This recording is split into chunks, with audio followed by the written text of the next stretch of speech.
Nous avons eu un cas très compliqué. Une patiente qui a frôlé la mort. Je t'en dis plus.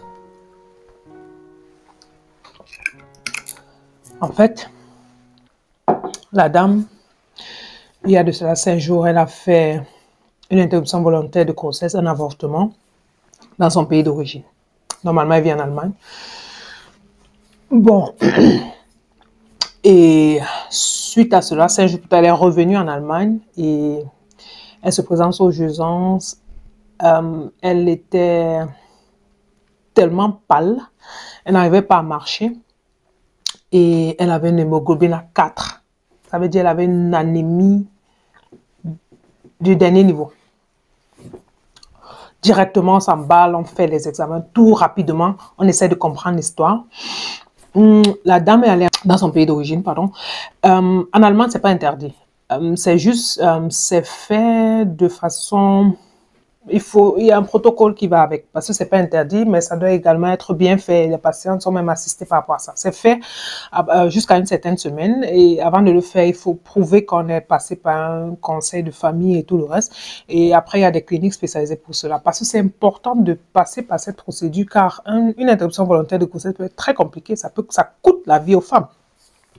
Et quand on le fait comme ça, dans l'informel, ça peut alors être très compliqué. Alors chez elle, on avait une particularité. Ils ont fait l'interruption comme on fait en se disant que la grossesse est dans l'utérus. Par la suite, elle n'allait pas bien. Le médecin qui a fait faire ça, ou je ne sais pas qui, lui a mis sur antibiotiques sans chercher en profondeur pourquoi elle ne va pas bien. Et ça n'allait pas.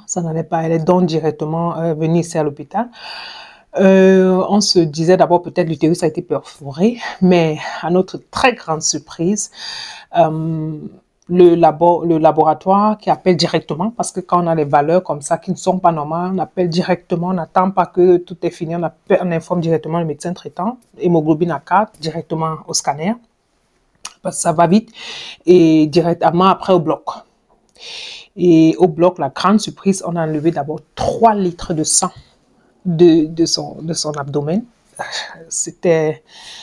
Et on se rend compte qu'en fait, elle avait une grossesse extra-utérine. J'espère que vous savez la différence. La grossesse, ils ont fait l'interruption volontaire comme une grossesse qui est dans l'utérus. Or, la grossesse n'était pas dans l'utérus. Si c'est une grossesse parallèle, s'il y avait aussi autre chose dans l'utérus, je vous dirais, je ne saurais pas vous le dire.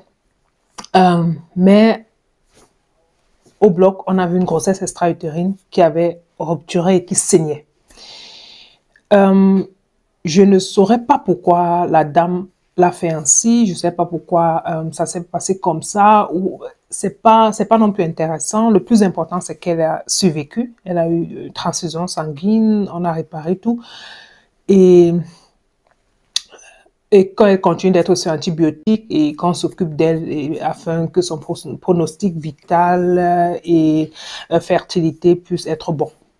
Mais si je partage cette expérience, c'est pour vous dire, la grossesse extra-utérine et les avortements clandestins restent une cause de mortalité au premier trimestre de grossesse. Et pour vous dire aussi, en cas de grossesse extra-utérine, il y a 2 moyens de traitement. La méthotrexate, l'opération. Mais très souvent, c'est d'abord l'opération. Quand il y a une grossesse extra-utérine, une opération est indiquée. Alors ne fuyez pas quand vous attendez l'opération pour aller au quartier, car ça va rompre et le pronostic vital est en jeu. Et si vous vous retrouvez dans un environnement où le plateau technique n'est pas aussi bon, c'est pas rapide et tout, ça va. Hémoglobine à 4, elle était là, elle a frôlé la réanimation cardiaque. C'est une jeune femme, bonne santé et tout, mais ça peut aller si rapidement. Donc, et en ce qui concerne les avortements, je ne peux pas entrer dans les détails, la vie est assez compliquée comme ça, mais dans un environnement sain, en respectant tout ce qui doit être respecté avant, le groupe Rhésus, est-ce que c'est vraiment une grossesse intra-utérine? Parce que 5000 fois, ça va fonctionner, mais il y a une fois où c'est la grossesse extra-utérine. Et là, on se dit qu'on a fait une interruption volontaire de grossesse. Or, la grossesse n'était même pas dans l'utérus. Là, il faut faire attention. C'était Dr Letty, le docteur en qui les femmes ont confiance. Les hommes aussi.